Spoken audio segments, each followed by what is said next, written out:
r/nosleep. Posted by u/TroncdeNadal. I stumbled upon a town that's stuck in the 1940s. The Monster Zoo is a sight to behold. I'm currently writing this at the hospital. Don't worry, I'm fine. The doctors said I'm fully recovered and that I'll be able to go home tomorrow. I'm incredibly lucky I made it alive. Sadly, the same can't be said about over a quarter of my classmates. As horrific as the accident was, however, it's not the reason I'm writing this, but what happened to me afterwards. Nika, if you're reading this by any remote chance, I know you're out there somewhere. But anyway, I better start from the beginning and not get ahead of myself, for the sake of everyone else that's not Nika, which I assume is most, if not all of the people who are reading this, so here we go. All I could hear was a chaotic cacophony of screams, cries and sobs. Our luggage was scattered all over the bus alongside a plethora of sharp pieces of glass that were part of the bus's windows, which were either cracked or broken.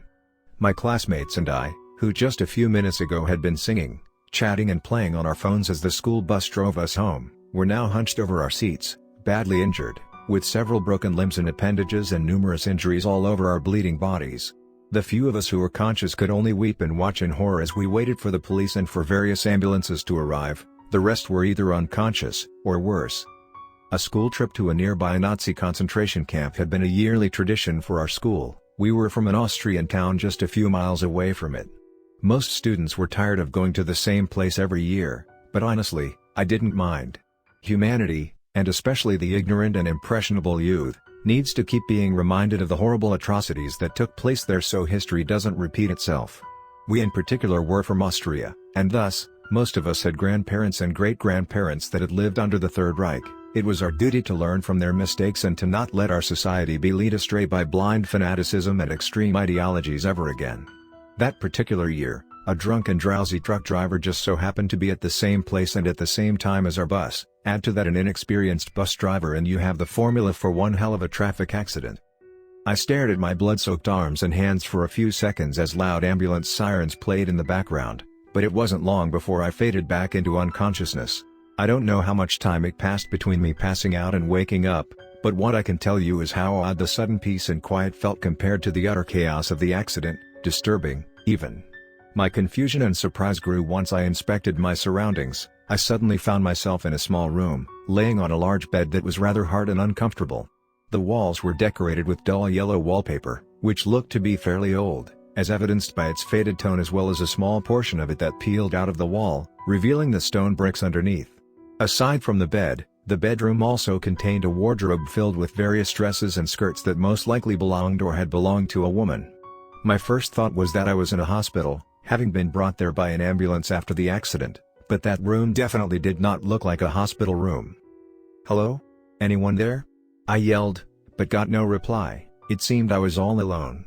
After a few seconds of standing there, letting everything that had happened properly sink in, I finally opened the bedroom's wooden door and stepped out of there. Outside the bedroom was a short hallway that branched out into a small bathroom and led to a wooden staircase at the end which seemed to lead to a lower floor. The more I looked at the place, the more it looked like a vintage house. But who did it belong to? And most importantly, how did I get there? Was I dreaming? I pinched myself to check if this was reality or a dream. I was still there. I felt the pinch. It seemed this was happening for real. After slowly descending the stairs, which loudly and eerily creaked under my feet with every step I took, I reached a relatively spacious room that appeared to act as both a kitchen and a living room at the same time, with a table at the center, a stove and a sink at one corner and a couch and a vintage record player at the opposite corner. Another bedroom was also located next to the living room, but I had no time to see it, as all my attention was directed to the middle-aged woman that was washing dishes in the sink, who screamed upon seeing me coming down the stairs. "Who are you? How did you enter my house?" she asked in panic as she instinctively tried to keep a distance between us while I stared at her in shock, not knowing what to do. I'm sorry, ma'am. I was riding a bus and then I had a traffic accident and I randomly woke up in a room upstairs. I don't know what happened. I tried to explain, just as nervous and confused as she was. "Get out of my house now!" the woman angrily shouted while pointing at the front door. I silently nodded and obeyed, exiting the building with a head full of questions. I started exploring the town I had somehow ended up in. In some aspects, it reminded me of my hometown, but I could tell this was not my town. It didn't look the part, and yet, it transmitted the same cozy feeling, The same hometown vibes, if you know what I mean. But at the same time, something felt off about the place. Everything looked pretty retro. The men and women roaming the town wore eccentric clothes that are rather unusual for people to wear nowadays. The men were wearing elegant tuxedos, fedora hats and round, old-school glasses, some of them even had pocket watches. As for the women, they were wearing long, extravagant dresses and sported an old-fashioned honeycomb hairstyle they covered with large hats decorated with ribbons and flowers. If these people were in any other town in the modern world, they would definitely stand out like a sore thumb, but since everyone in that mysterious place was dressed like that, I was the one that stood out. Cars were pretty scarce, to the point I counted more wagons powered by horses and mules than I did actual cars, and the few ones I managed to see were incredibly outdated models. That whole town and everyone and everything in it looked straight out of the early 20th century. Had I gone back in time? The rational side of my mind told me that was completely bonkers, but I was surrounded by pretty convincing evidence. Perhaps this town was just a very isolated and conservative community that rejected modern technology and culture. Those exist, right? Still, the unrealistic yet compelling thought of time travel wouldn't leave my mind.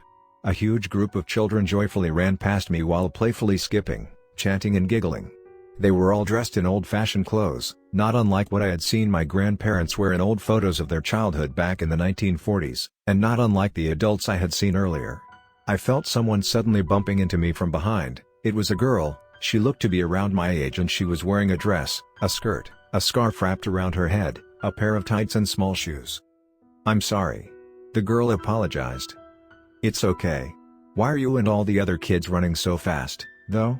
I asked. "Well, we're going to the Monster Zoo, of course," she replied. "The what?" "The Monster Zoo. Don't tell me you don't know what it is, everyone in town knows about it." "I'm not from here." "Oh, you should come with me, then. You need to see it.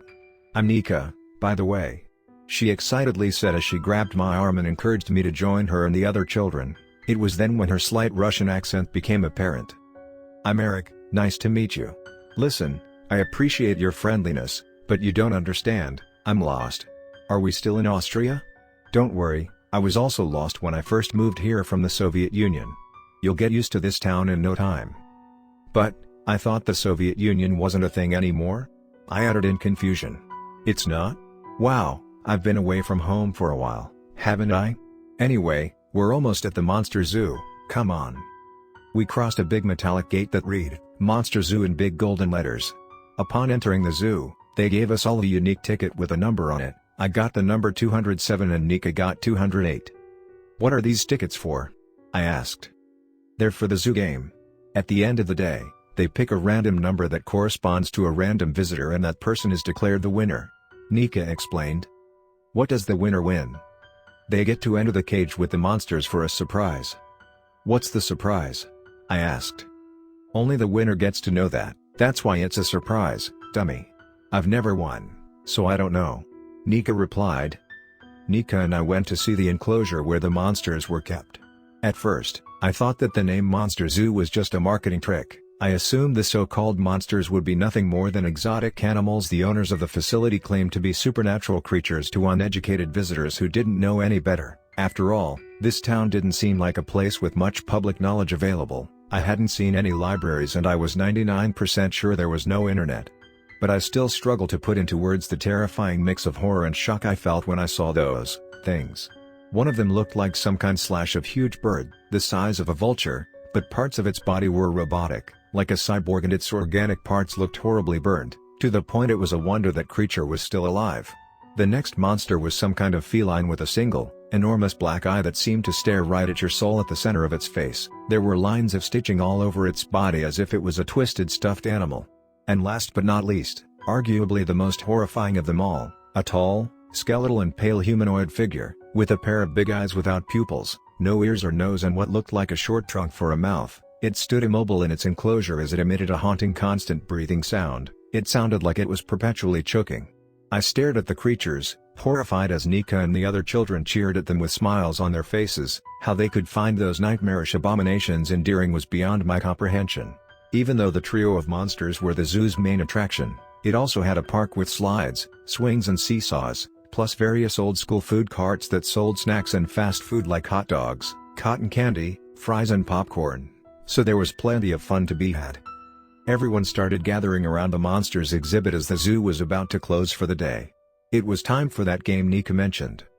"Hey, Nika. Is it mandatory to play the game? Because I think I might give it a pass." "Why? It's what's expected of us. Playing the game helps make our town a better place. Look, it says so in that poster over there," Nika replied as she pointed out a colorful poster plastered on a nearby wall. It depicted the zoo's three monsters drawn in the style of vintage cartoon characters, smiling and winking, accompanied by the slogan, "Make your parents proud, improve our town, become a winner, play the zoo game." There was something about that poster that unnerved me, a combination of the cartoon caricatures of those horrifying creatures alongside its message. It rubbed me the wrong way. It just screamed shady propaganda. A trio of men dressed in elegant uniforms approached the crowd of visitors. "All right, dear guests.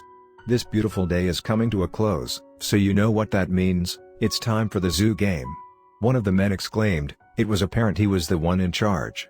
The guests responded with cheers and applause. As you can imagine, I wasn't exactly on board with the whole thing, especially after having seen that poster, but it didn't seem like I had a choice. "And today's winner is, number 125. The man announced. "Aw, too bad. Anyway, I suppose I just have to keep trying," Nika said in disappointment as I let out a long sigh of relief. A young boy stepped forward with his ticket in hand. He had the number 125, he was the winner. He looked to be excited, but also shy and nervous. The three men opened the monster's enclosure as they encouraged the boy to follow them inside. All the other guests started leaving the zoo. "Wait, why is everyone leaving? Don't they want to see the winner?" I asked. "We have to leave. They don't let anyone but the winner see the surprise, I already told you earlier.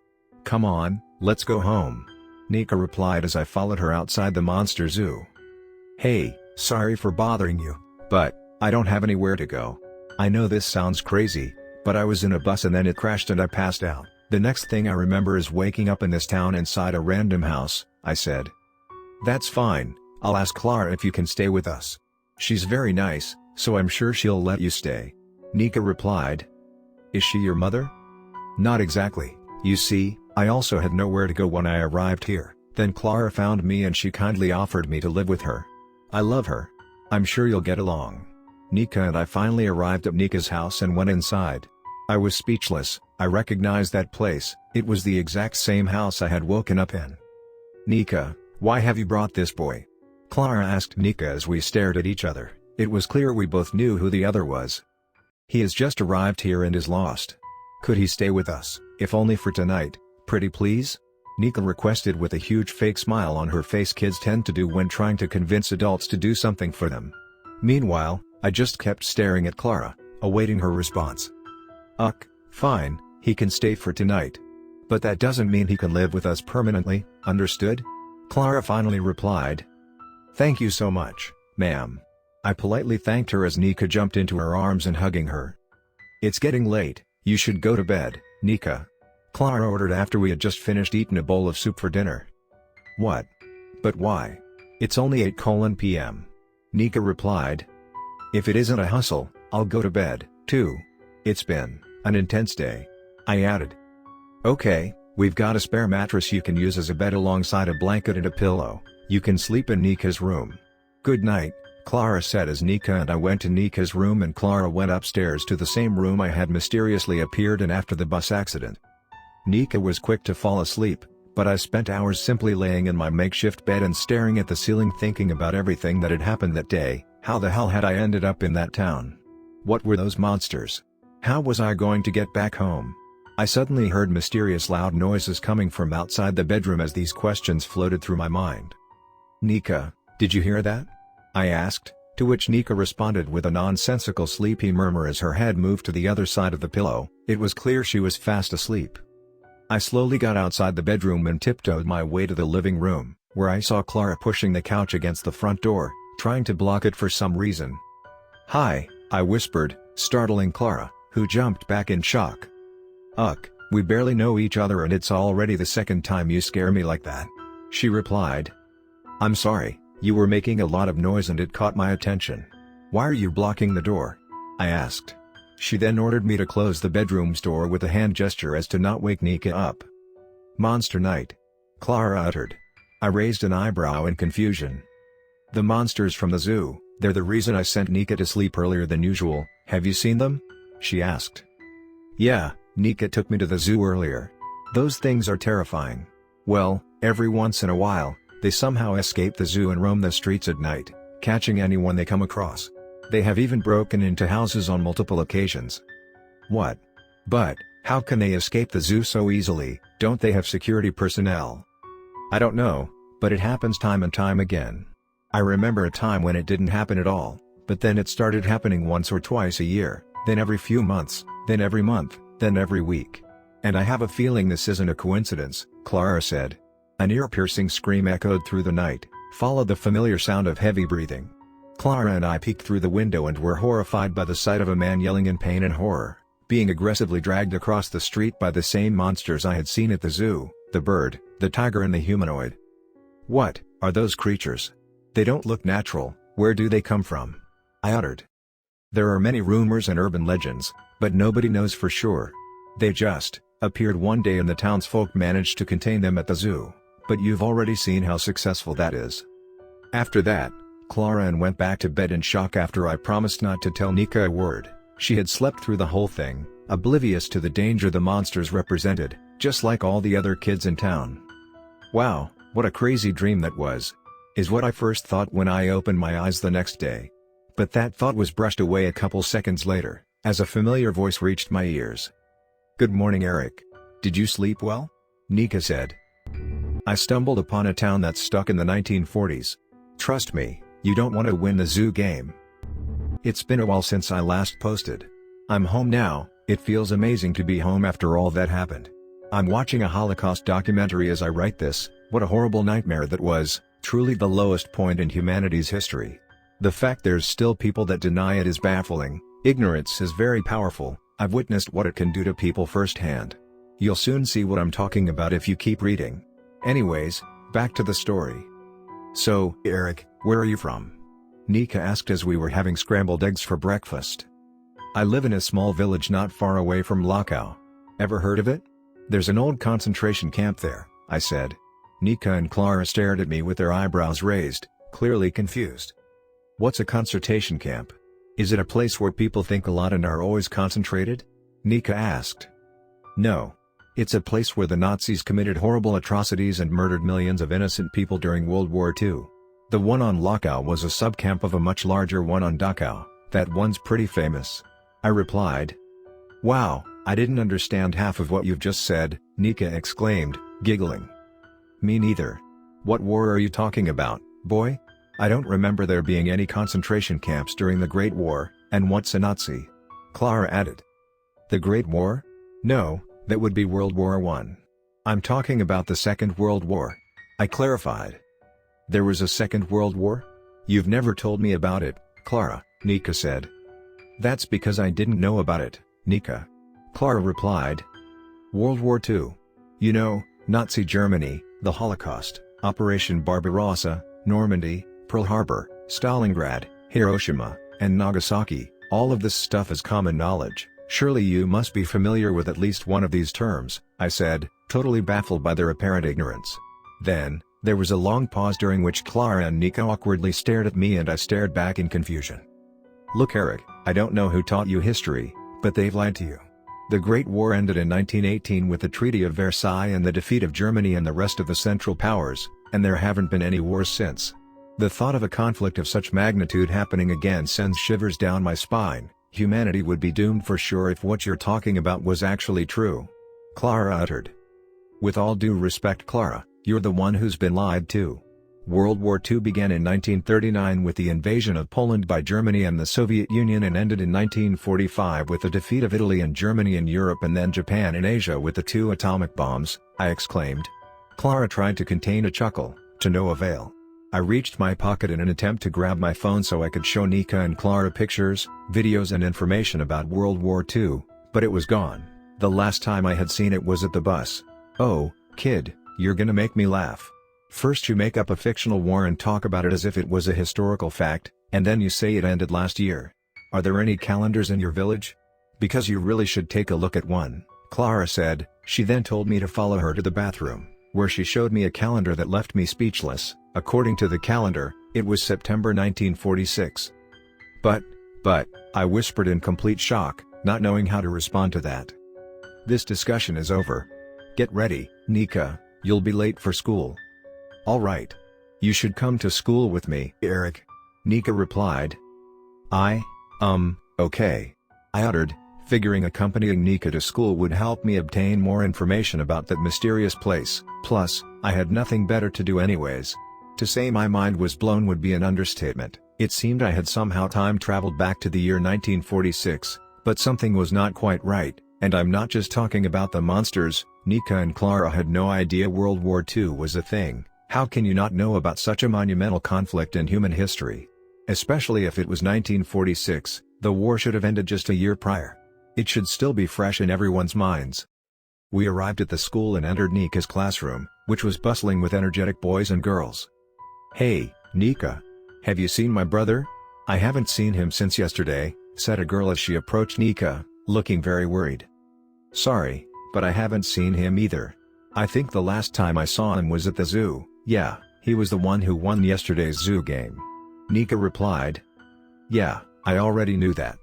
He told us he would come home after the zoo's staff had shown him the winner's surprise, but he never returned," the girl said before going to her desk.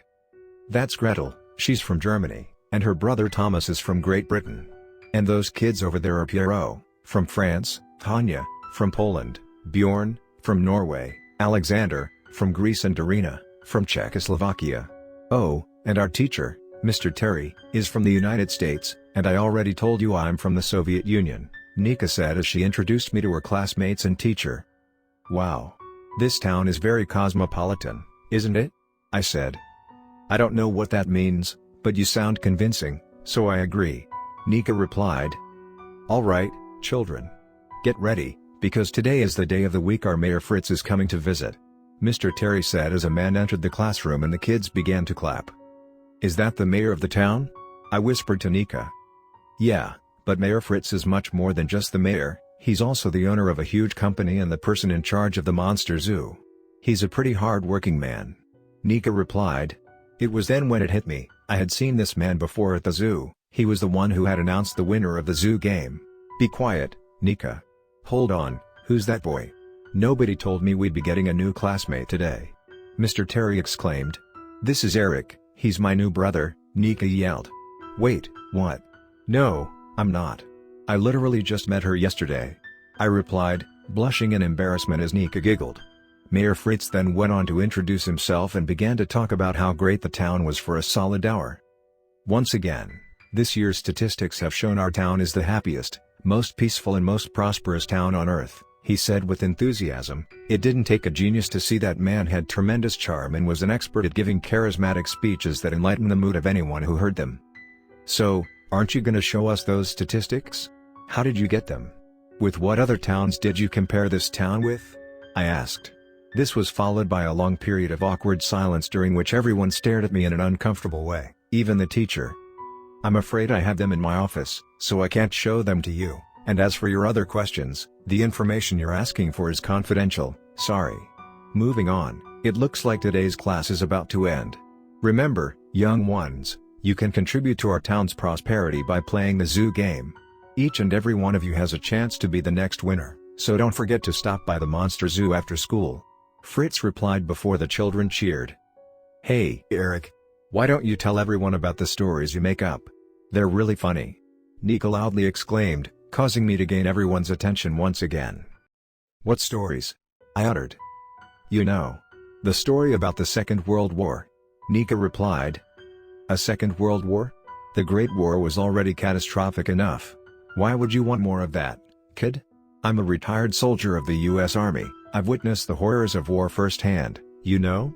Mr. Terry said, but I ignored his words, as I was focused on Fritz's cold, intimidating eyes, which he locked onto me and Nika the instant he heard the words Second World War. Fritz's stare didn't quite look like a threat, but it was far from friendly. It looked like the way people stare at you when you've just said something very inappropriate or taboo. After ominously staring at us for an instant, Fritz returned to his charming, trustworthy self and left the class. "I think you've impressed Mayor Fritz," Nika said as we left the school. "Yeah, I think so too, I uttered, unable to get his disturbing stare out of my head. You're gonna love it here, Eric. During the summer, when it's sunny and warm, we host a swimming competition, and during the winter, when it's snowy and cold, we host a snowman making contest. They're really fun. The prize for both of them is equivalent to winning the zoo game for the winner and all of their friends and family. Isn't that awesome? Nika exclaimed. Right when I was about to say I didn't want to stay in that town, a boy I recognized as one of Nika's classmates approached us. Nika, haven't you heard? The Monster Zoo is hosting a special event. I don't know what's it all about, but I cannot wait to find out, the boy said. A special event? Wow. What are we waiting for, Eric? Let's go. Nika replied before joyfully running to the zoo. Wait. Nika, don't go, I yelled, but it was too late. She was hell-bent on going to the Monster Zoo.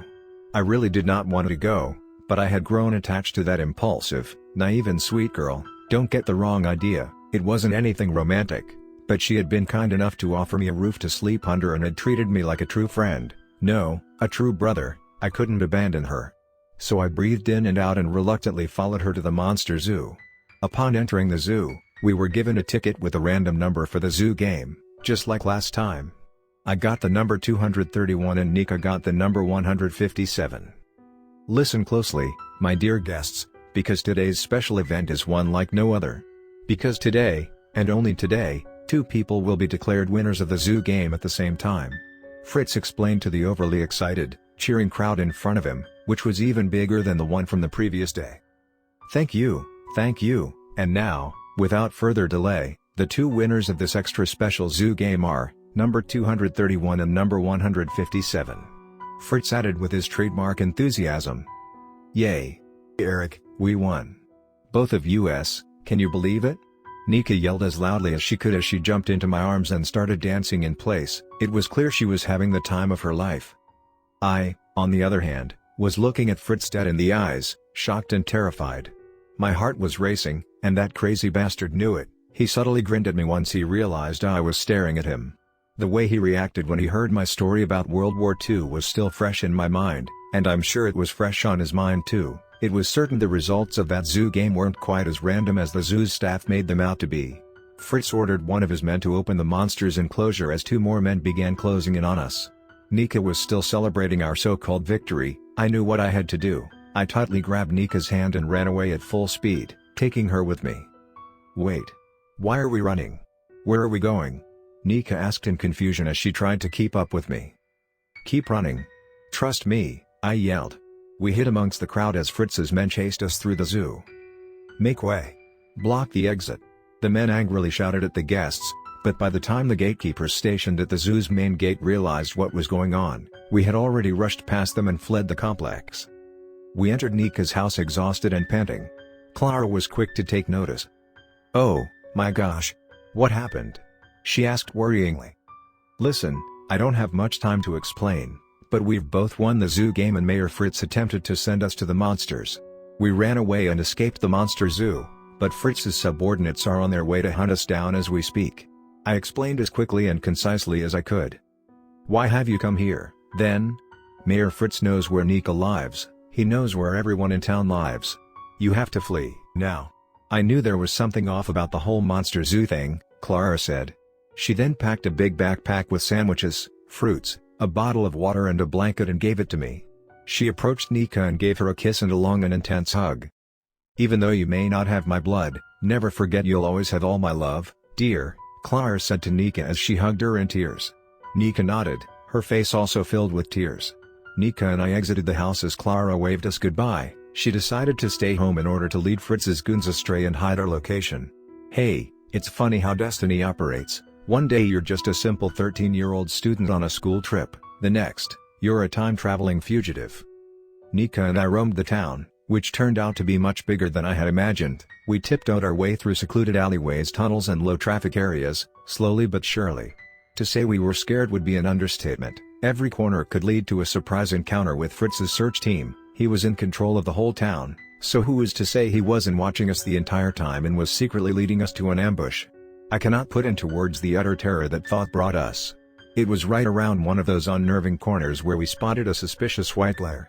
A flashlight, We immediately froze in place. "Hey! I've heard something over there. It's them!" one of Fritz's men yelled. We ran away without a second thought, entering a nearby apartment block and running upstairs to the highest floor. Our pursuers soon entered the building and started searching for us. At first, we considered hiding inside one of the many apartments, but they were all locked and or had people inside. We could have begged for the people inside the apartments to let us in. We could really use some allies, but the men were too close. They would notice right away and then we would be cornered. We ultimately decided to escape via the apartment block's emergency exit, right when the men started climbing the stairs. We descended the emergency stairwell and exited the building through a back door, and we began to run at full speed in order to get as far away from them as possible. We hid in a rundown clearing behind a random pile of rubble. Footsteps could be heard in the distance accompanied by bright flashing lights. No sign of those kids. They must have fled to another district or inside another building. It's getting late, the darkness won't make it any easier to look for them. By the way, wasn't one of them Ms. Clar's adopted girl? Yes, I think so. But who was the boy that accompanied her? I've never seen him before. He probably just moved here recently, or maybe he's a relative of hers or something, I have no idea. But anyway, don't worry about them. Mayor Fritz is a smart and powerful man. He's got all the means and resources you could ask for, and they're just a pair of scared little brats. It's only a matter of time before those rascals get caught. Let's go home. The men left the area as Nika and I let out a sigh of relief and took some time to rest as dusk fell. I stumbled upon a town that's stuck in the 1940s. Getting on the mayor's bad side may cost you your life. Hi, it's Eric again. Now that everything's over and I'm writing this from the safety of my own home, I can't stop reflecting on everything I experienced. Fritz's henchmen are an interesting bunch. They were living, sentient human beings with free will, yet they obeyed that madman without question as if they were machines, entranced by his fake charm. Well, most of them did. I can't stop thinking about Nika as well. The thought of her being dead keeps me up at night. No, I know she's still alive, I believe in her. Anyway, let's continue with the story, for everyone's sake. I sat down, opened my backpack and started eating one of the sandwiches Clara had given us as Nika wrapped herself in a blanket and curled up right next to me. She wasn't fully asleep yet, but her eyelids were starting to flutter due to her tiredness. "Nika, hey, Nika. Come on, wake up," I whispered. "But, I'm tired, and it's dark and cold out here. I wanna go home and sleep warm and cozy in my bed," Nika drowsily uttered, yawning.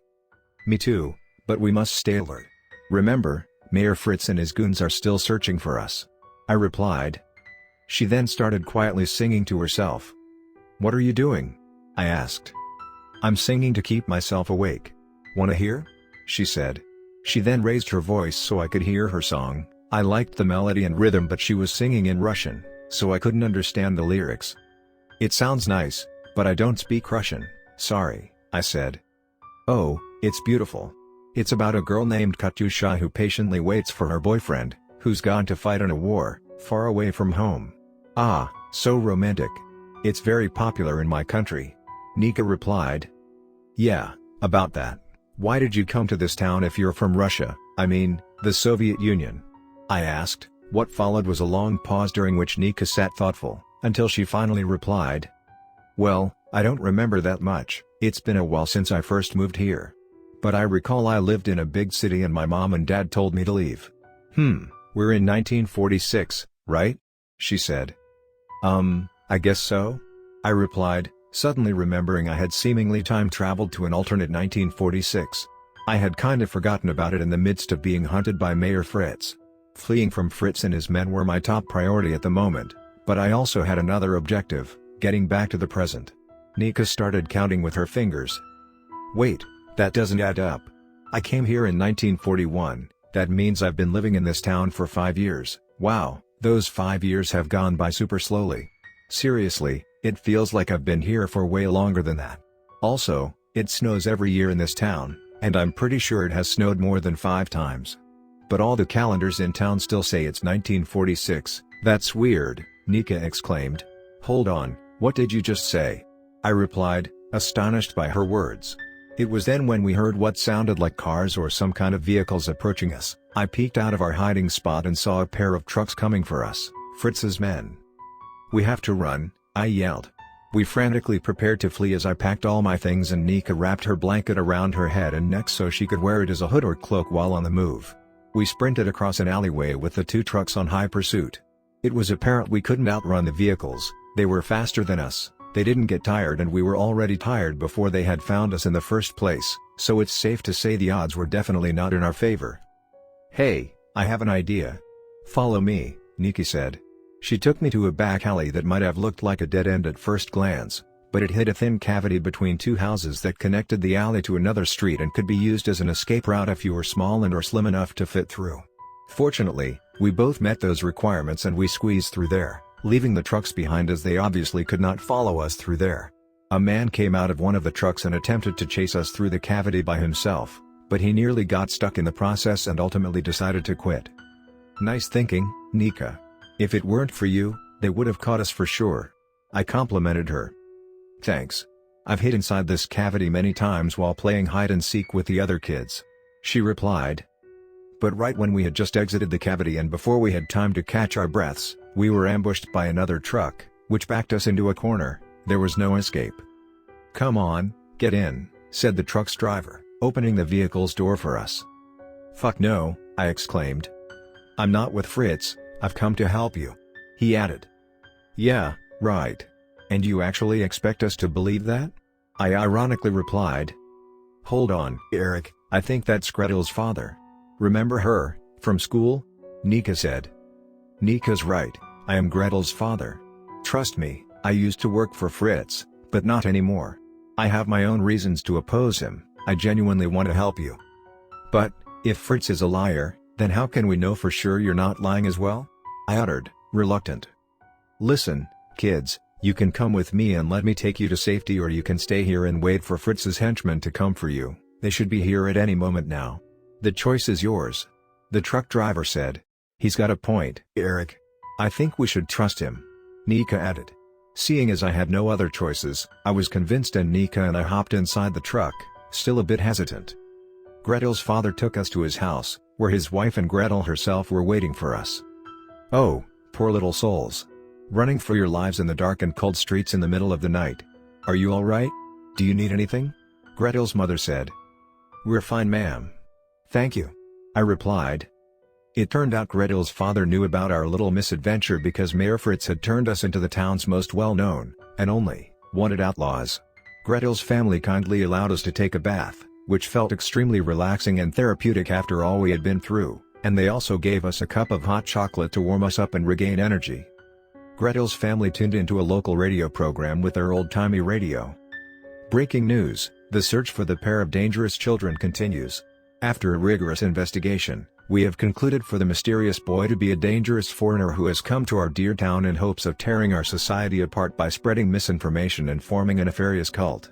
So far, he's brainwashed an impressionable young girl into joining his wicked cause and now both of them are wanted fugitives, said the voice on the radio, which I recognized to belong to Mayor Fritz. Our search has brought us to the home of the woman who we believe to be related to the young criminals, Fritz continued. For the last time, Mayor, I swear I haven't seen Nika since this morning. I have no idea what you're talking about, said a familiar female voice, in a tone that conveyed fear and despair. Clara, Nika exclaimed upon hearing her. Oh, how sad. This poor woman is so indoctrinated she's afraid to tell the truth. But fear not, dear citizens, we shall not rest until justice is made, Fritz said. What are you doing? Don't you dare come any closer. Mayor Fritz, no. Clara could be faintly heard in the background before the broadcast ended. Clara. No, what have they done to her? Nika yelled in tears as Gretel's mother comforted her. Excuse me, sir. You said earlier that you used to work for Fritz, didn't you? I asked Gretel's father. Yes, but I quit. I couldn't keep working for that son of a bitch after his abominations from the monster zoo took my son, my Thomas. He replied with tears in his eyes. Gretel and her mother both broke into tears seconds later. I still can hardly believe those things exist. They're not natural, I said. There's a rumor among Fritz's employees that claims he worships something. Some kind of god, but not from any official religion. No, what he worships is something else. It is said that those monsters were gifted to him by said entity. He may look affable on the outside, but he hides some pretty fucked up secrets on the inside, Everyone present in this room has seen to that, Gretel's father replied. A high-pitched, ear-piercing screech echoed through the night. It was not unlike the sound of a bomb dropping from the sky, but it wasn't a bomb. Monster night! Gretel's mother exclaimed. But, 2 monster nights in a row? That's never happened before. Gretel replied in confusion. Eric and Nika, Fritz has sent the monsters to hunt you down. You have to flee. Gretel's father exclaimed. What about you? They're coming here. I asked. He then went to a nearby room and grabbed a shotgun. Let them come to me. I'm gonna make those beasts pay for what they did to my boy, he exclaimed. I'm staying with you, my love. Gretel, go with Nika and Eric. Gretel's mother added. Nika, Gretel and I rushed out of the house, but Gretel suddenly stopped running shortly after. Gretel, what's wrong? Nika asked. I have to go back, I can't leave my mom and dad alone. Gretel replied. Wait, don't go. It's dangerous, Nika exclaimed, but Gretel didn't listen and started running back to the house. I looked up and saw a huge, horrifying bird-like creature circling around the house like a vicious vulture. Seeing as how it was useless to try to stop Gretel, I indicated Nika we needed to flee without her and we sprinted out of there, on the run once again. I stumbled upon a town that's stuck in the 1940s. Going outside during Monster Night is a terrible idea. Hi, Nika here. I'm sure this will come as a surprise to most of you, especially to Eric. Getting used to this internet thing hasn't been easy, we didn't have that back in the 1940s. Back then, computers were only available to important institutions and were just glorified calculators that were super slow and bulky and filled an entire room. I'm writing this using a public computer in a library. I wonder how Eric will react once he finds out I've gained access to his account. Anyways, I'm sure you're here for the story, so I'll continue from where Eric left off, from my point of view, of course. Eric and I frantically roamed the streets, desperately seeking for hiding spots, as we knew the monsters were coming for us. Never could I have guessed that winning the zoo game would have led to running around town for my life in the middle of the night, fleeing from Mayor Fritz's henchmen and the monsters from the monster zoo I had once admired. It was unbelievable how much my life had changed in the 2 days I had spent alongside Eric. It was all so surreal. Clara was gone. Gretel and her family were gone. Even if I didn't fully grasp what was going on or why, I knew there was no going back. We came across a streetlight which had a poster slapped onto it. It depicted us, Eric and Nika, or rather, caricaturized versions of ourselves that made us look like some kind of freaky demon kids. Those were the Eric and Nika that Mayor Fritz wanted to sell to the rest of the town. Why? Why is Mayor Fritz doing this to us? What have we done to him? I asked. Nothing. I think he's doing this because he knows we have knowledge, the knowledge about World War II, and he fears our knowledge might be a threat to his power and influence over the rest of the town. That's how dictators work, by restricting knowledge so that people don't know any better. Eric replied. But, I didn't even know World War II was a thing before you told me. And I still don't really know anything about it, I exclaimed. Yeah, but you're with me, and that already makes you a threat in his eyes. He answered. We saw a big feline creature lurking in the distance, one of the monsters, searching for us. We crouched and quietly ran away from the monster, staying as low to the ground as possible. I think we're good, he can't see us, Eric whispered. But then, we heard the monster's roar, which indicated that Eric was wrong, we had been spotted. We sprinted across a long alleyway as the feline rushed towards us at an alarming speed. We turned around a corner and saw a large trash container. We have to hide in there, Eric suggested. Ew, I uttered, disgusted by the trash container, but still reluctantly following Eric's proposal nonetheless. The tiger monster reached the trash container and roamed around the surrounding area, using his senses to try to pinpoint our location as we remained hidden inside the trash container, trying not to move a muscle. The combination of the terror and tension I was feeling alongside our hiding spot's disgusting stench produced a horrible sensation in my stomach that nearly made me pass out. The tiger couldn't see or hear us, so he attempted to smell us, but the garbage inside the container masked our odor, so the beast finally left after wandering around for a few more minutes. We got out of the trash container after making sure the coast was clear. Phew, that was close, Eric uttered. I couldn't stop thinking about the radio broadcast we had heard in Gretel's house, about how we had become outlaws overnight, about Clara. I still remember when I first met Clara, she found me roaming the streets alone and hungry after having come to the town from the Soviet Union. By the way, I've heard it has since been disbanded and the territories that formed it went back to being independent countries like Russia, Belarus, Georgia, Ukraine or Kazakhstan to name a few.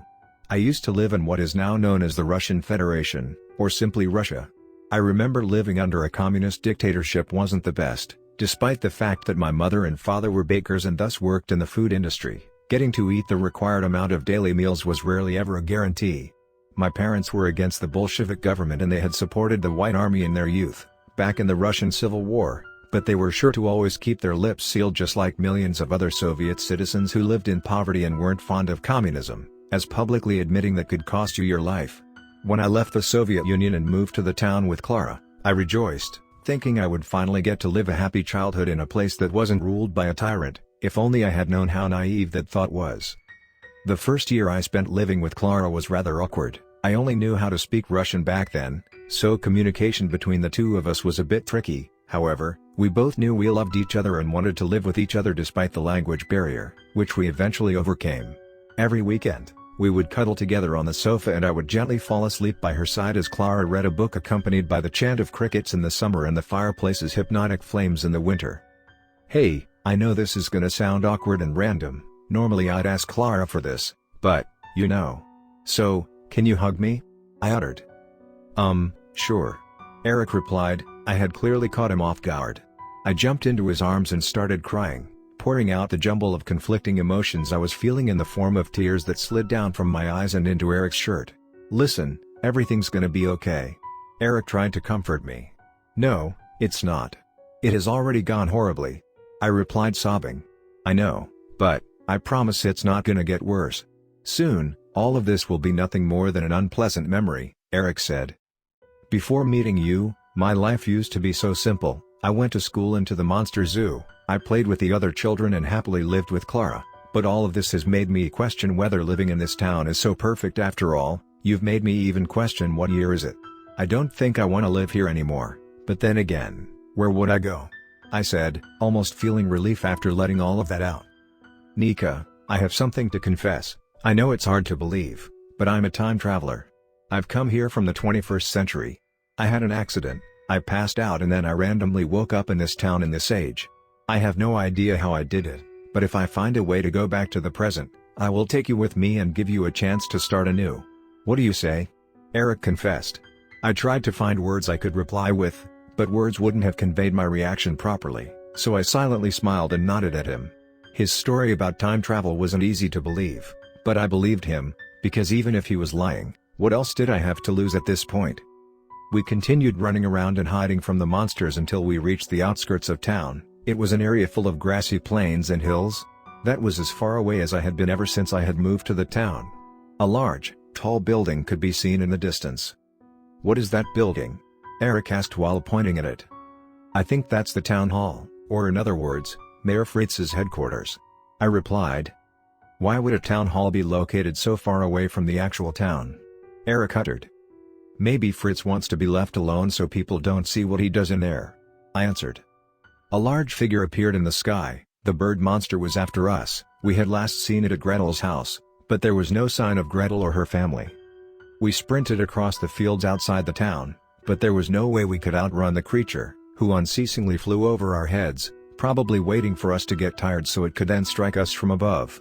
We were running away from our flying pursuer in an open field with no hiding spots, so it was pretty much a suicide mission, but our self-preservation instincts forced us to keep going, despite the fact we realistically had no chance. At this point, the only thing we could do was to wait until the bird inevitably caught us, but that didn't happen. Instead, the creature just kept flying around us in circles, almost as if it was giving away our location to someone else. It was then when we caught a glimpse of another monster approaching us. The tall humanoid creature with large, round eyes and a weird trunk for a mouth, emitting an unnerving breathing sound as it marched towards us.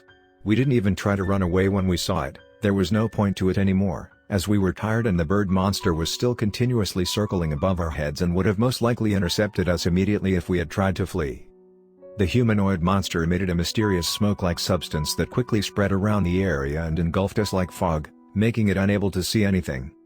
Nika, Eric yelled. We could no longer see each other due to the gas. Eric! I'm over here, I yelled back, but Eric did not reply. I then heard a familiar roar. The tiger monster was back. All three monsters had teamed up in order to catch us. Seconds later, I felt its paws pouncing at me and knocking me to the ground and making me lose consciousness. "Nika, Nika." I heard Eric whisper to my ear as I slowly woke up and opened my eyes. Eric, what happened? Where are we?" I uttered. It wasn't long before I realized we were no longer outside, but indoors, inside a small, dark room. "I have no idea," Eric replied. "I stumbled upon a town that's stuck in the 1940s. Don't mess with Mayor Fritz if you don't want to lose your soul." "Greetings, it's me again, Eric. I'd like to make it clear I'm Eric, because, well, if you've read this story's last episode, you'll know it wasn't written by me, but by Nika, who somehow got a hold of my account and, unbeknownst to me, continued my story, narrating it from her perspective. Once I found out about this, I immediately went to check that post to see what was going on. Nika then started replying to other people's comments. Heck, we even started talking to each other in the comments section using the same account. I started asking her questions, but she evaded them. It was crazy. After that, I spent over an hour in the shower, letting everything sink in. It was hard to believe because, as much as I tried to convince myself otherwise, I knew deep down she shouldn't have been alive, not after what happened with Mayor Fritz, not after I returned to the present, but I'm getting ahead of myself once again. Anyways, assuming you've already read what Nika wrote, I'll pick up the story from there. Nika and I woke up inside a mysterious small chamber after getting caught by the three monsters from the monster zoo. The room was empty and claustrophobic. It seemed its only purpose was to hold people hostage inside its plain gray walls. The only point of interest I could find was the metallic door that seemed to connect the room to whatever was outside of it. "Hey, Eric. Check this out," Nika exclaimed as she pointed out dozens of tally marks engraved on a corner of the chamber, as well as several messages written in various different languages alongside a bunch of names and dates. Derek, Denmark 1966, Q, South Korea 1978, Fiorenza, Italy 1989, Anjali, India 1994, Bologna, Portugal 2005, John, USA 2011. These clearly indicated there had been other people trapped inside that room before us, but the dates depicted on those messages were odd, as they all seemed to indicate that the previous hostages had been there many decades after 1946, which was the year I had supposedly gone back to. How was that possible? Not to mention they also claimed to come from different countries from all across the globe. Unless, those dates weren't the years they got captured, but the years they came from. What if they were also time travelers, like me?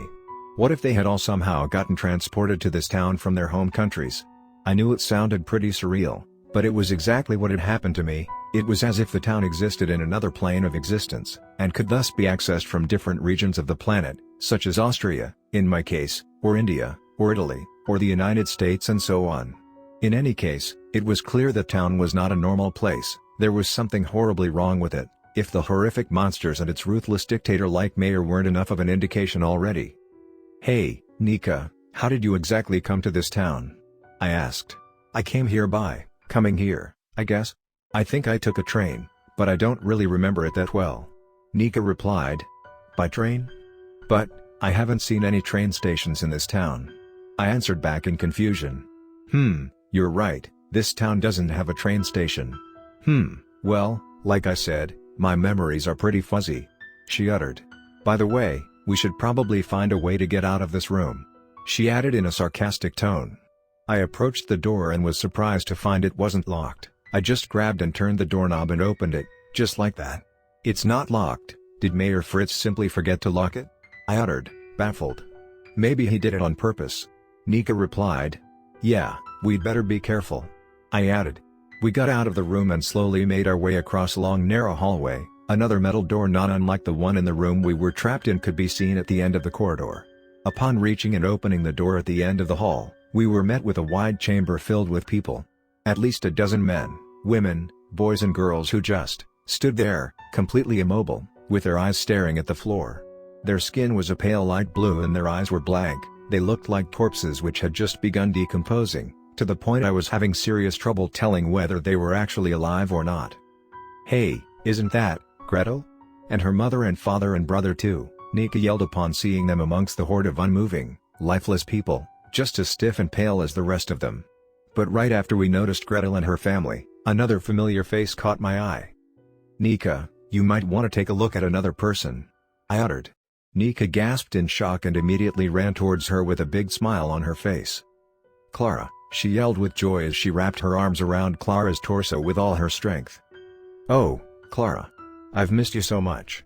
I love you," Nika said as she kept hugging Clara and her eyes started getting soggy with tears. She was getting emotional. But Clara did not respond or react to Nika in any way. "Clara? Clara, it's me. It's Nika.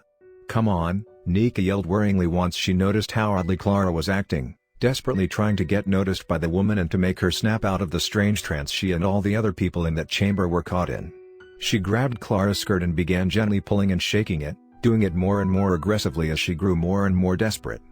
But it was all in vain. She quietly whispered Clara's name one last time. Nothing, no reply. She started sobbing as she hugged Clara once again.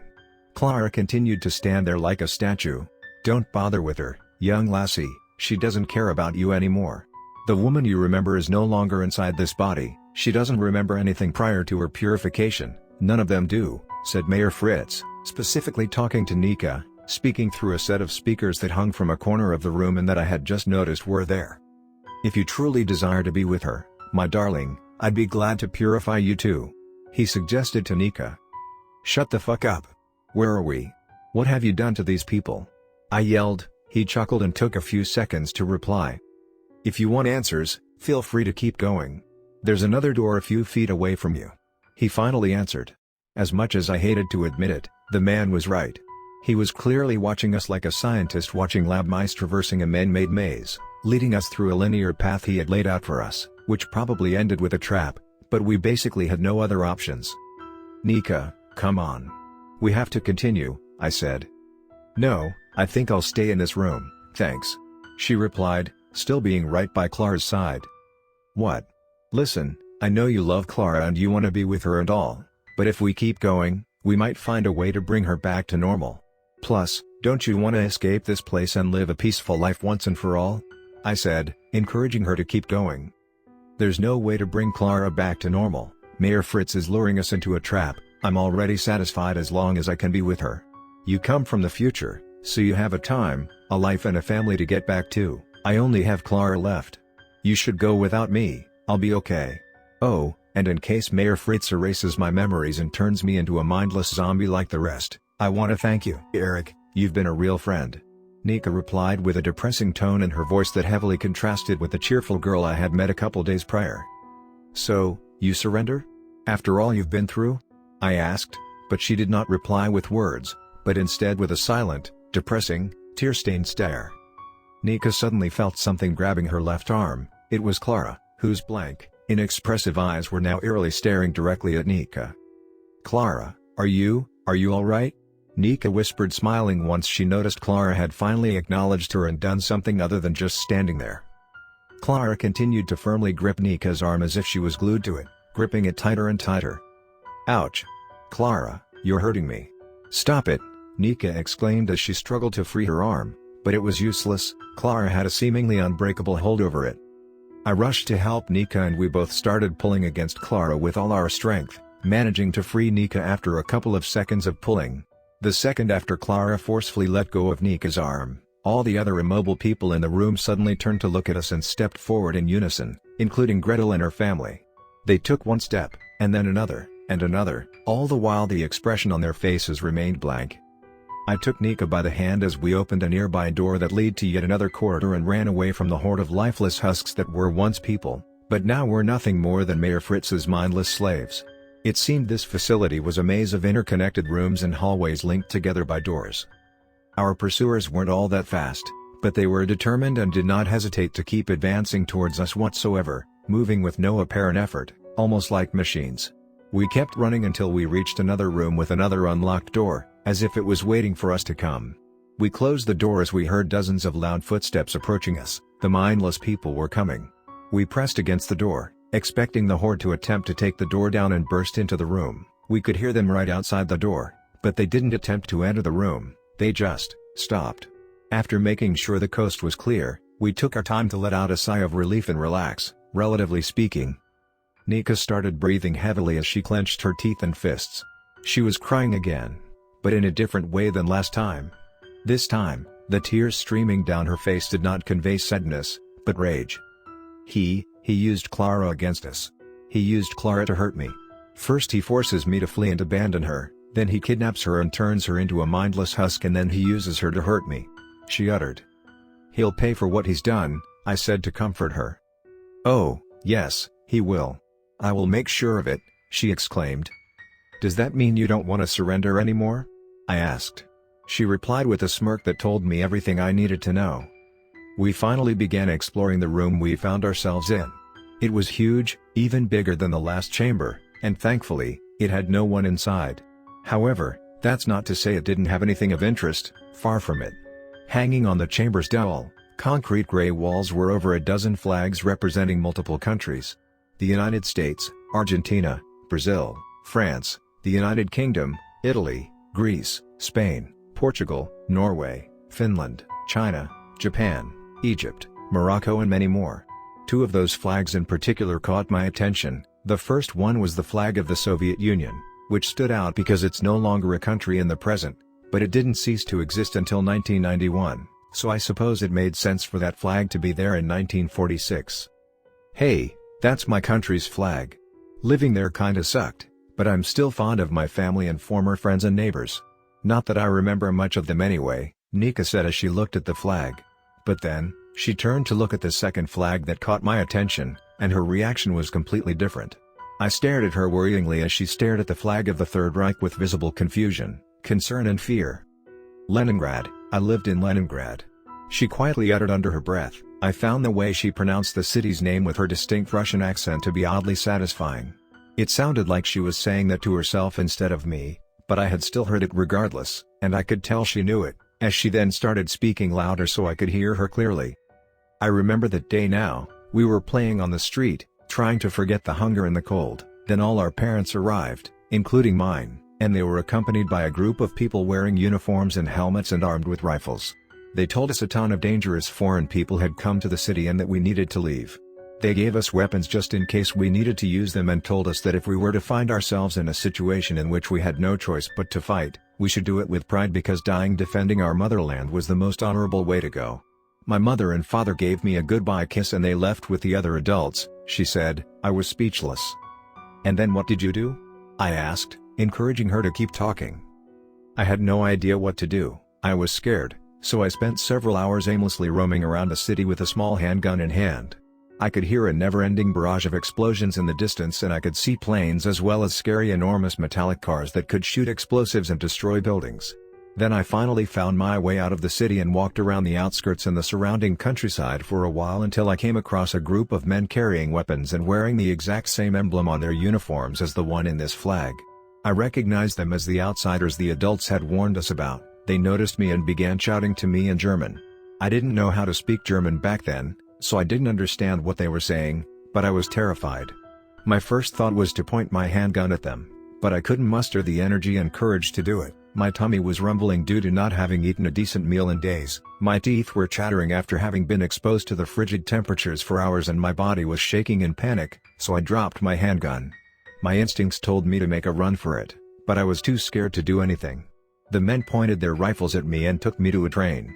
I remember it was very crammed with tons of passengers and that it was a long trip and I fell asleep, and that's it. That's all I remember before living in this town," she added. I cannot find words to properly express how I felt after hearing Nika's story. I could try to explain the complex web of emotions it made me feel, but I wouldn't do it justice, so I'll simply tell you I felt a strong desire to hug her.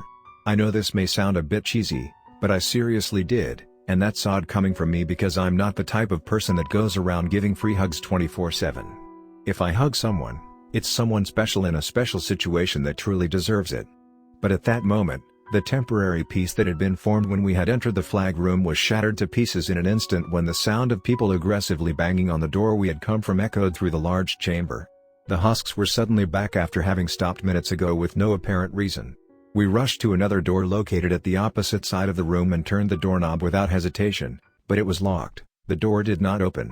We resorted to using brute force to open the door, tackling and kicking it repeatedly as the husks continued to bang on the other door, harder and harder. It was clear the door wouldn't hold out for much longer.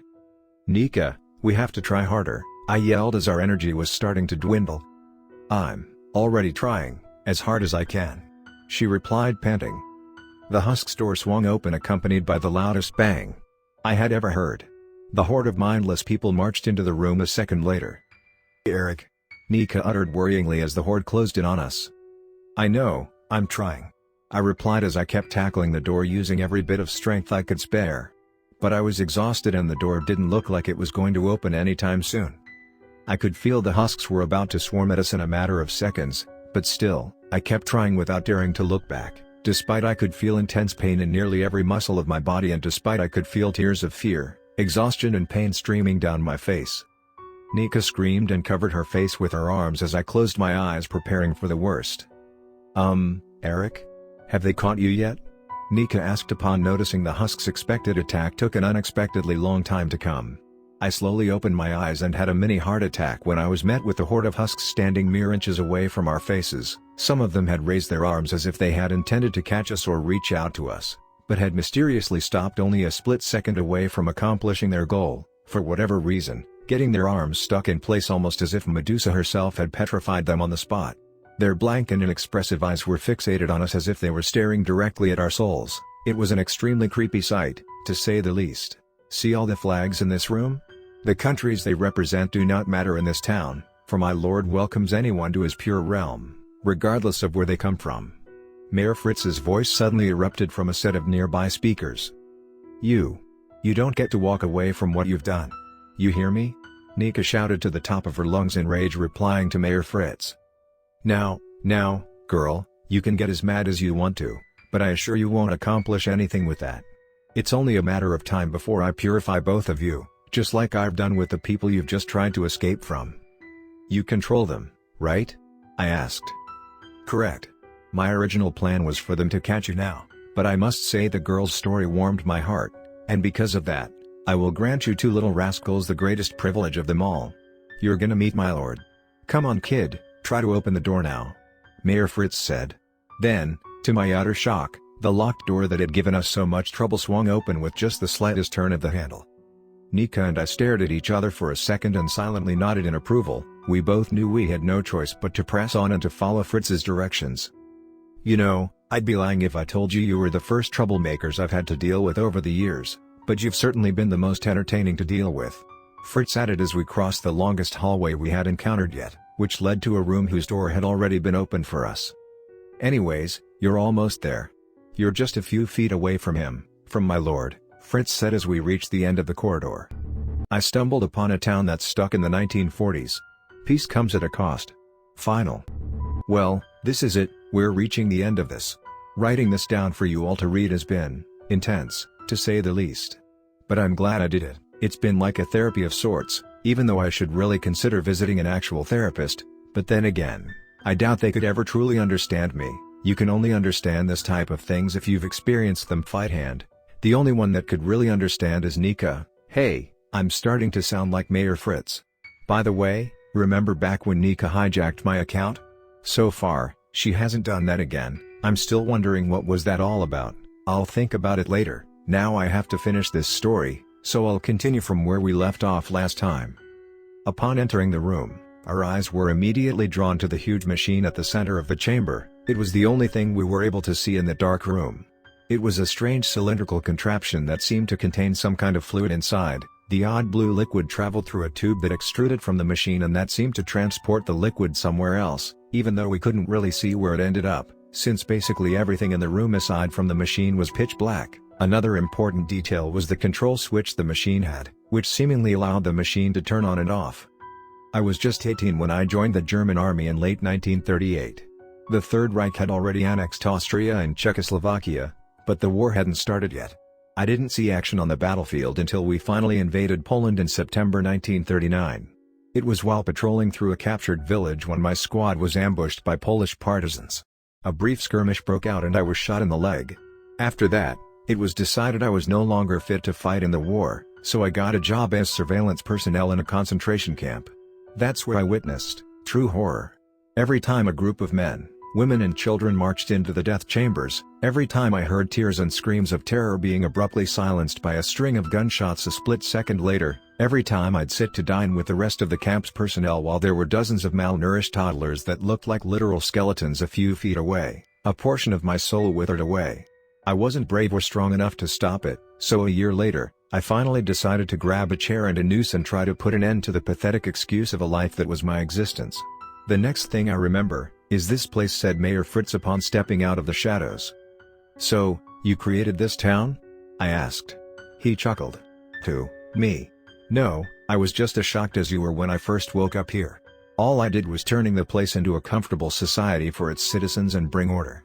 If you're looking for the creator, well. He replied before the chamber suddenly lit up with a clap of his hands, revealing a large bed with what looked to be a child wearing a blue and white striped uniform sleeping on it. It appeared the boy was being constantly fed of that odd blue liquid via the machine's tube, even when he was unconscious. Behold. Isn't he majestic? Somehow, my lord's emotions and energy gave life to everything around you. His positive emotions created this idyllic town, and his negative energy gave me the monsters from the zoo. This town needs my lord to exist, so I keep him asleep and safe and supply him with energy extracted from the purified citizens like the ones that chased you earlier, and like the ones you will soon become, unable to feel pain, sadness, rage, greed. Unable to experience the horrors of war and humanity ever again. Just able to peacefully live in the moment, the perfect society. Fritz added as he contemplated the sleeping boy with fascination and pride. But, you're turning them into mindless slaves. You're depriving them of their life and humanity. You're just a hypocrite, I exclaimed. Fritz then began laughing the way people laugh when someone has just said something really stupid. Oh, my poor child. That's only what your innocent and inexperienced mind thinks. I don't expect you to understand, you can only understand this type of things if you've experienced them firsthand. Fritz replied. A second later, Nika, who up to that point had been silently standing by my side, suddenly ran towards the machine, grabbed the device's control switch and turned it off. No, wait, Fritz shouted, but by the time he finally reacted to what Nika had done, it was already too late. All right, I've had enough. Stop pretending to be a victim, you've taken Clara away from me. You've ruined my life. You'll pay for this, you bastard, Nika yelled, her blood boiling with anger. It was the first time I had heard her swear. Fritz began to sweat as a brief tremor shook the entire place for a couple of seconds before ceasing as abruptly as it had commenced. You idiot. Don't you realize what you've just done? You've shut down the machine that keeps my lord alive. We only have a few minutes left before everything in this town vanishes, Fritz exclaimed with apparent fear and distress in his voice. Good. Then everyone will be free from your tyranny. Nika replied with a defiant smirk that indicated she rejoiced in her actions. No, young lady, you couldn't be more wrong. The boy should have no problem, but you and me and the rest of the town's inhabitants, we'll also be transported to the 21st century, but all the decades we've spent in this place will hit us all at once. In other words, all the adults will die pretty much instantly, and as for you, you'll spawn in the year 2021 as an old woman over 90 years old. Is this the life you really want? Fritz said. Nika took a few seconds to think and reflect. Well, I have nothing left to lose, so why should I care? She finally replied with a smile of acceptance.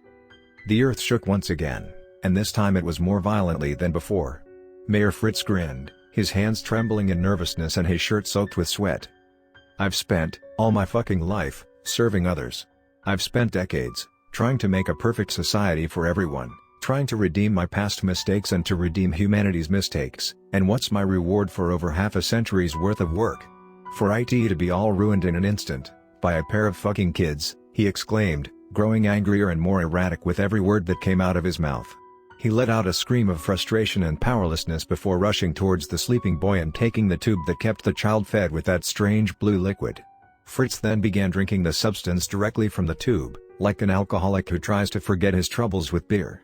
And much like alcoholic beverages, the liquid Fritz consumed appeared to be far from healthy, as upon drinking it, Fritz began coughing intensely as his skin began to turn blue, not unlike the skin of the husks of the town's former citizens we had seen earlier, and his eyes turned bloodshot. Nika and I ran out of the room as Fritz collapsed to the floor and started convulsing and hyperventilating. We ran past the husks, which were standing place, twitching in ways I didn't know were possible by human bodies, as if they too were reacting to Fritz's transformation in the town's collapse. After running through chamber after chamber, we finally reached what looked like the building's exit, but then, when we were just a few feet away from the front door, it suddenly slammed shut on its own a split second before a familiar figure manifested in front of us, Fritz, who had somehow teleported there from the room we left him in. You, orphan Russian girl and time-traveling boy, or whatever your names are, these are the final moments of my life, and you can be sure I'm gonna fucking enjoy them. Yes, enjoy them, by ripping your corpses apart with my own hands, you little shits, he yelled in a distorted tone. He no longer looked like a living person, but rather like a miserable corpse in a deplorable state that desperately continued to cling on to any semblance of life just for pure spite and twisted self-satisfaction. But killing us goes against your moral code, Nika pointed out. You said it yourself, my not-so-young lady, I have nothing left to lose, so why should I care? He uttered with a devious smirk.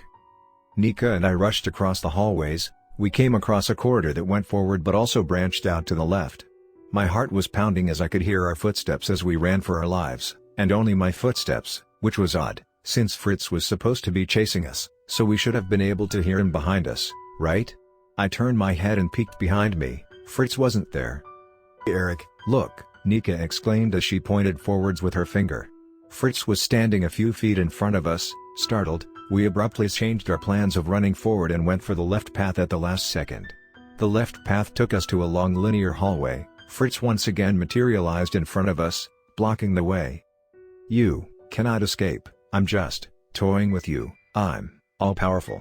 Fritz uttered in a voice that was just barely intelligible as he twitched and coughed intensely. It was clear that substance had taken a heavy toll on his physical and mental health. Since there was no branching path we could take this time, we retraced our steps and ran back to the intersection we had come from. We took the path Fritz was blocking last time and entered another pitch-black chamber. I am gonna get you, we could hear Fritz say, but it was unclear where was his voice exactly coming from, and we couldn't see anything either. I got you, Fritz shouted. I wasn't able to see my skin, but I assure you it went pale the instant I heard Nika scream right beside me. Nika? Nika, I yelled, but Nika did not respond. I blindly roamed the dark room trying to pinpoint her location, but to no avail. After a few seconds, the chamber suddenly lit up, revealing Fritz and Nika in a corner of the room. Nika lay on the ground as Fritz was hunched over her, aggressively gripping her arms and pressing against her body. Fritz's body was shaking as he clenched his teeth and emitted unintelligible grunts while Nika struggled to free herself. No, I shouted as I ran towards them in order to help Nika, but then, Fritz let out what sounded like a grunt of pain before opening his mouth and puking the blue substance he had drunk all over Nika's body, with a substantial portion of the liquid falling inside her mouth. Once he finished pouring all the liquid and stuffing Nika with it, Fritz silently dropped to the floor. His body continued to spasm mechanically and unconsciously for a couple seconds before it finally went limp. Fritz was dead. I approached Nika. She had passed out after having forcefully ingested that blue substance. Nika, I exclaimed repeatedly as I shook her body and tried to wake her up. She abruptly awoke coughing heavily, not unlike Fritz had coughed when he had consumed the fluid. Eric, I feel funny, she faintly uttered after she stopped coughing. A tremor made everything tremble. This was the most intense one yet. We had to get out of the building. It was clear that place did not have much time left. Nika had woken up, but she was still in a groggy or semi-conscious state, unable to stand up and walk on her own, so I dragged her along until we finally exited the building and rested on a grassy hill overlooking the town. Nika started coughing even harder than before. Her skin had gone pale and she had practically no energy left to do anything besides laying on the ground, blinking and whispering. Am I going to die? She whispered. Don't say that. I'll never leave you alone, don't worry, I replied, saying the first thing that came to my mind when trying to comfort her as I held her hand. A mysterious white light suddenly started advancing towards us, rapidly growing in size until it ate up the whole town and started heading to our position at an alarming speed. Is that heaven? Nika asked. Unlike me, she did not seem to be afraid of the light, but rather displayed serenity and acceptance. Before I had time to reply to her, the light engulfed everything around us and blinded me. I opened my eyes and was greeted by the familiar sight of a man and a woman smiling and staring at me, my mother and father. You've finally woken up. I'm so glad you're okay, honey, said my mother as she hugged and kissed me. It was then when I processed the new environment I suddenly found myself in, a hospital room. I was laying on a bed in a hospital room. Mom, Dad? What happened? I uttered. Your school bus had a terrible accident. You've been unconscious for 2 days, you're lucky you made it out alive and in one piece, son. Sadly, the same can't be said for several of your classmates. My father replied. Then it hit me, everything I'd experienced, that couldn't have been just a dream, could it? No, that was impossible. I had felt that. I felt I had physically been in that town. I remembered everything too vividly. I knew lucid dreams existed, but that place, Nika, Fritz and all the people I interacted with, they all seemed way too real and alive to simply have been illusions created by my subconscious. I was in utter denial. By the way, Eric, it seems you had really vivid dreams while you were asleep. We could hear you talking, feeling sad and scared. I recall you mentioned a particular name quite a lot, but I don't remember what that name was. My mother said. Nika, I exclaimed. Yeah, it was that name. Nika. You've uttered that name countless times during the 2 days you've been asleep. She replied. Who's that, Eric? Are they a secret love interest you haven't told us about? My father joked. I was speechless. And that's when my story was supposed to end. When I first started writing this, everything you've just read took me several days to write. But something mind-blowing just happened to me yesterday that I need to tell you, so we'll have to fast forward several months after this whole thing happened. I was at my village's local graveyard, attending a ceremony in memory of the 6 kids who died during the bus accident. While looking at the many graves the graveyard houses, my eyes were drawn to an odd set of dozens of gravestones that stood in a corner, oddly isolated from the rest of the graveyard. I didn't recall having ever seen them before, however, it was apparent they were not new. They looked as if they had been standing there for decades. I cannot put into words my reaction upon reading some of the names: Gretel Fischer, Thomas Fischer, Clara Schmidt. I was so mesmerized by the gravestones it took me a few seconds to realize I wasn't the only person who had taken notice of them. There she was, standing in front of Clara's grave with a flower in hand. I was so used to her old 1940s attire I did not recognize her with modern clothes and her new haircut adorned with a headband. I stared at her, waiting to muster the courage to talk to her. Hey! I finally managed to utter. She stared back and smiled. Hi, it's been a while. I'm happy to see you're okay. She replied before going back to melancholically staring at the gravestones with tears in her eyes.